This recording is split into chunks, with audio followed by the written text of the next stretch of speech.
Hello, this is Dan Rexroth, and I'm here with Tiffany Speaks, who's the administrator of our home health area, and we're here on JKV Frontline News. It's our effort to keep residents informed and associates informed about all the latest that's happening around the village, particularly with COVID-19 and all the changes that we've made. And Tiffany, certainly in home health as well as other areas, there have been changes. So talk about what you've changed in home health. Right, absolutely. So, it's interesting. In the beginning of all of this, there's so much research and so much looking into everything. But in the initial stages, the CDC and the Center for Medicaid and Medicare Services was so great about pushing out information to assisted livings and skilled nursing facilities.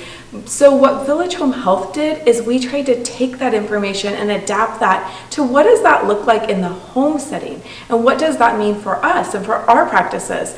And so we initiated, those calls. If you are going to be on service with Village Home Health, then we are going to call from our intake department to let you know that we've got a physician who signed for your care, and to ask that you want us to come into your home and that you would like to accept the services.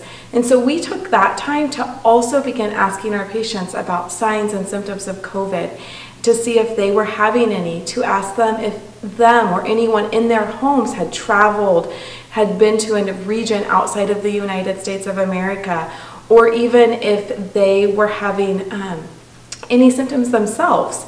And so after asking those questions, that gave us a good idea of what we could be walking into that home. And our start of care clinicians would ask those same questions. And then, honestly, after we started doing that, the Center for Medicare and Medicaid Services released publications and guidelines for home health agencies, and Village Home Health was already doing those things. And so it was nice to know that we were prepared and that we were kind of ahead. But we continue to read all of them, and there's information coming out every single day. And so we just continue to adapt and to move forward. But quite truthfully, when you talk about changing our business, Dan, we're very accustomed to dealing with infectious diseases and contagious things on a daily basis. And so we definitely had to change some of our supplies that we need in order to prepare for that and to be safe in treating patients. But really, we were kind of already used to those things. Right, it's just it's a different type of infection. Yeah, it's awesome to hear that, you were ahead of the curve and practicing. In my decades in health services, universal precautions has always been emphasized, so that works for COVID-19 just like it works for any other infectious disease. So we use a lot of acronyms in healthcare industry, and so I've been hearing this acronym PPE.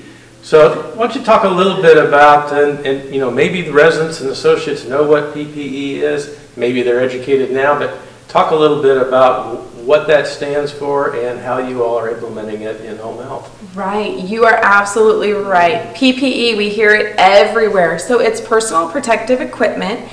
And what that means for home health, the recommendation has been that we would go into a home in a gown with gloves, and that we would also have eye protection and a mask. And so the mask that's recommended is the N95 mask. And that is what we're doing. We're following all of those precautions with home health. Great. So thanks for, do we have enough equipment? I think that's the other thing I've been hearing on the news, hospitals and EMS and home health talking about, well, maybe there's not enough PPE equipment. So do we have enough here at the village? We do, Dan, and that is something that it is such a relief to be able to say that. John Knox Village did a really amazing job very early on of reaching out to the state and applying for supplies out of the cash, and we received those. In addition to that, we have very strong relationships with vendors, and we've been able to find new vendors throughout the Kansas City metro area to help us fulfill some of those needs that we have. And so, yes, at this time, I feel that we have a more than adequate supply available to us, which is a very welcome relief. I know our folks have worked very hard to try and find suppliers, and even some manufacturers who have changed over their manufacturing process to now produce personal protective equipment. So just one more question, and that is talk about how the staff has responded and your patients, how they have responded and how they're holding up? Right. So I think it's uneasy for everybody, right? It's a brand new thing. It's something that we've never dealt with before, but I feel that overall everyone is doing really well. So we've implemented our processes. We know what we need to do. We know how to respond to it, and we know what the next steps are. And so I feel that overall it's been a pretty positive experience. We still have patients that are electing to not have home health at this time because they were trying to isolate themselves.